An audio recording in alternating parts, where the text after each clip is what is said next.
Welcome to Advanced Learning Tutoring. This is the biology playlist. Please like this video and subscribe to our channel. Photosynthesis is the process in which energy is transferred from the environment to the chloroplasts by light. Chloroplasts contain the green pigment chlorophyll. The product of photosynthesis is glucose and oxygen. Glucose can be used in respiration, storage, or to form amino acids. Amino acids form proteins, such as enzymes and hormones. The word equation for photosynthesis is carbon dioxide plus water, producing glucose plus oxygen. The chemical formula for glucose is C6H12O6. There are a number of factors that affect the rate of photosynthesis. These include temperature, light intensity, carbon dioxide concentration, and the amount of chlorophyll in the leaves. These factors interact, and any one of them may limit the rate of photosynthesis. A number of these factors can be represented on graphs, and we can see that from the first graph, as light intensity increases, the rate of photosynthesis increases, until a maximum rate of photosynthesis is reached. This means as you're increasing light intensity, it will no longer impact the rate of photosynthesis. This is due to another factor now limiting the rate, such as temperature. This has a very similar shaped graph to carbon dioxide concentration. We can see that as temperature increases, the rate of photosynthesis increases until a maximum point is reached. Beyond this temperature, the rate of photosynthesis begins to decrease. And this is due to, as temperature increasing, the enzymes will therefore have been denatured, which means they temporarily stop working. Enzymes control the rate of photosynthesis.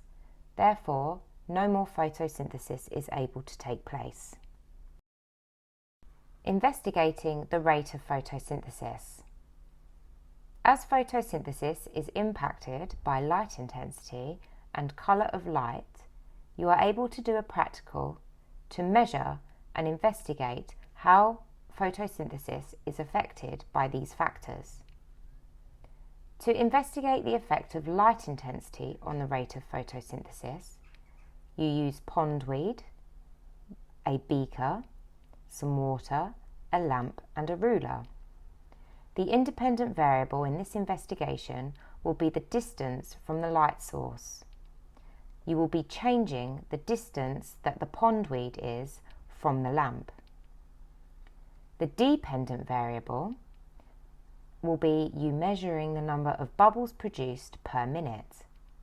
You can do this by either counting the number of bubbles or measuring the volume of gas produced every 10 seconds for 3 minutes. If you are investigating the light intensity, you need to ensure that all other factors that affect the rate of photosynthesis are kept constant. You have to control the amount of carbon dioxide, and you control this by using a solution of sodium hydrogen carbonate. This will release carbon dioxide into the solution. You must also control temperature. You can monitor the temperature using a thermometer or place the pondweed solution into a water bath at a specific temperature. You also must ensure that you're using the same piece of pondweed each time to ensure the same number of chlorophyll.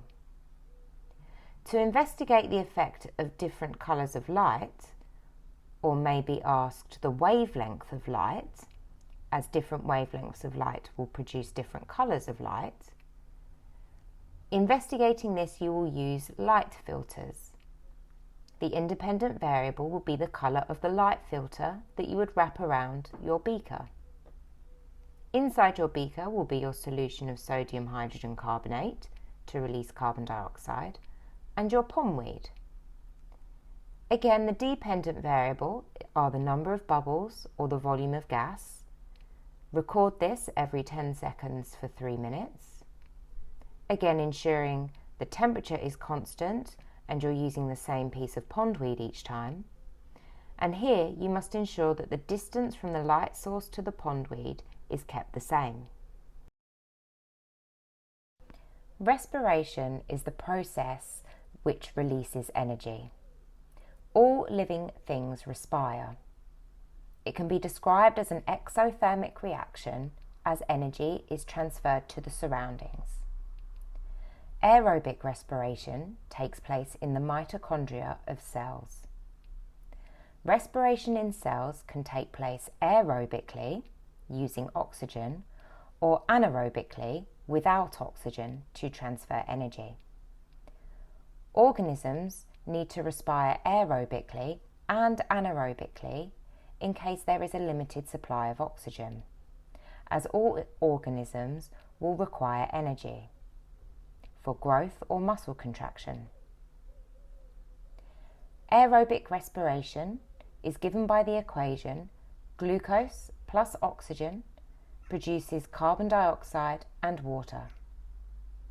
Aerobic respiration transfers more energy than anaerobic respiration.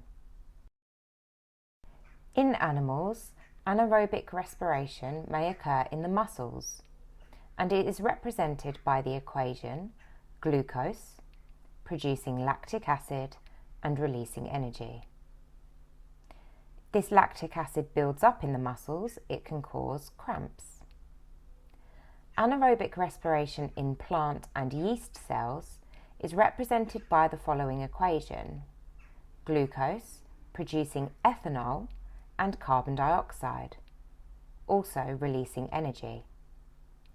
Ethanol is a type of alcohol, and anaerobic respiration in yeast cells is known as fermentation.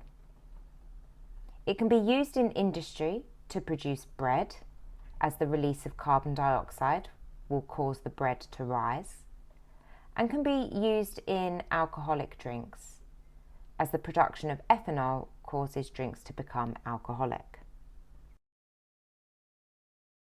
The rate of respiration will change in response to exercise. During exercise, the human body reacts to the increased demand for energy. There is an increased demand of energy as muscles will require to contract more frequently. The body responds by increasing heart rate, increasing breathing rate, and breath volume. This causes the supply of oxygenated blood to the muscles to increase. If insufficient oxygen is supplied, anaerobic respiration takes place in muscles. The incomplete oxidation of glucose causes a buildup of lactic acid and creates an oxygen debt. During long periods of vigorous activity, muscles become fatigued and stop contracting efficiently. Blood flowing through the muscles transports the lactic acid to the liver, where it is converted back into glucose. Oxygen debt is the amount of extra oxygen the body needs after exercise to react with the accumulated lactic acid and remove it from the cells. Your body is able to adapt to increase exercise. The more exercise that you do, your body will give you a lower resting heart rate, meaning you become more efficient at pumping blood around your body. Metabolism is the sum of all chemical reactions in the body, also known as metabolic rate. Metabolism is controlled when the energy transferred by respiration is used by the organism for the continual enzyme-controlled reactions that synthesize new molecules. Metabolism includes the conversion of glucose to starch, glycogen and cellulose, the formation of lipid molecules from a molecule of glycerol and 3 molecules of fatty acids, the use of glucose and nitrate ions to form amino acids, which in turn are used to synthesize proteins, respiration, and the breakdown of excess proteins to form urea for excretion.